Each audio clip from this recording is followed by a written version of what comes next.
Hello বন্ধুরা, আসসালামু আলাইকুম। আসলে ঝড়ের পরিস্থিতি কিন্তু খুবই ভয়াবহ। দেখতে পাচ্ছেন নদী কিন্তু পানিতে একদম টলমল করছে। তো এখন যে সময়, তো এখন কিন্তু নদীতে ভাটি থাকার কথা, অর্থাৎ তার নদীতে পানি কিন্তু অনেক নিচে থাকার কথা, পানি কমে যাওয়ার কথা।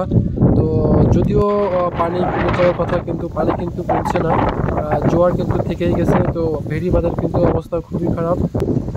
দেখতেই পাচ্ছেন পানি কিন্তু আসলে পরিপূর্ণ। ভেড়ি বাঁধ আসলে লোকালয়ের ভেড়ি বাঁধ কিন্তু মানে পানিটা এত বেশি বিপদসীমার উপর থেকে যাওয়ার কারণে বাঁধের কিন্তু ধারণ ক্ষমতার উপর থেকে যাচ্ছে। তো যদি এই জোয়ারের পানি যদি না কমে এবং এই জোয়ারের পানিতে যদি আবার পরবর্তী জোয়ার হয়, তাহলে কিন্তু বাঁধটা মানে টিকিয়ে রাখা খুবই অসম্ভব হয়ে যাবে। এখানে কিন্তু অলরেডি বাঁধ ভাঙা শুরু হয়ে গেছে। তো আসলে এখানে কিন্তু অবশ্য জিও ব্যাগ দেওয়া আছে। তো জিও ব্যাগ ভেদ করেই কিন্তু পানির লেভেলটা আসলে এত উপরে। তো যার কারণে লোকালয়ে পানি প্রবেশ করা শুরু হয়ে গেছে। তো দেখতে পাচ্ছেন লোকালয়ে কিন্তু এখানে অলরেডি পানি প্রবেশ করা শুরু করে দিছে। তো এভাবে যদি পানি প্রবেশ করতে থাকে, তো আসলে বুঝতে পারছেন যে রাতে জোয়ারে যদি পানি এর থেকে বেশি হয় তাহলে কী পরিস্থিতি হবে।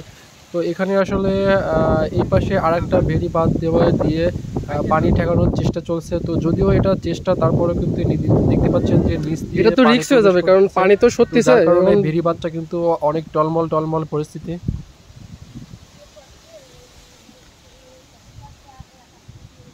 দেখতে পাচ্ছেন নিচ দিয়ে কিন্তু বেড়িবাঁধের নিচ দিয়ে পানি প্রবেশ করতেছে। এখান থেকে কিন্তু লোকালয়ের ভিতরে, অর্থাৎ আমাদের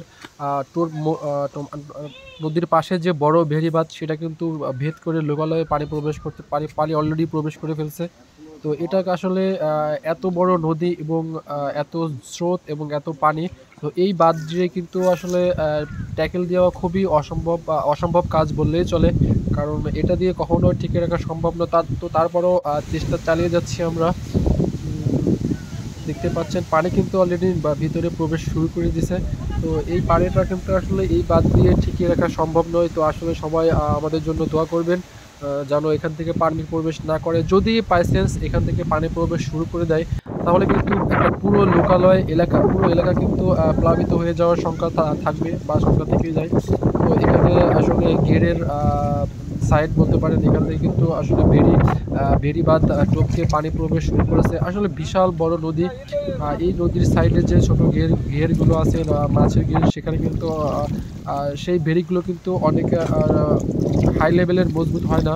তো যার কারণে সামান্য পানিতে কিন্তু এগুলো ভেঙে পড়ে। তো আসলে সামান্য নয়, এটা কিন্তু আসলে অসামান্য পানি। তো মেন যার গেটে কারণেই ভেড়িবাঁধ নদী তার ভাঙানোর পিচের ধারণ রাস্তাটা ক্ষমতার উপর কিন্তু দিয়ে ভেঙে পানি পড়েছে। প্রবেশ করতেছে।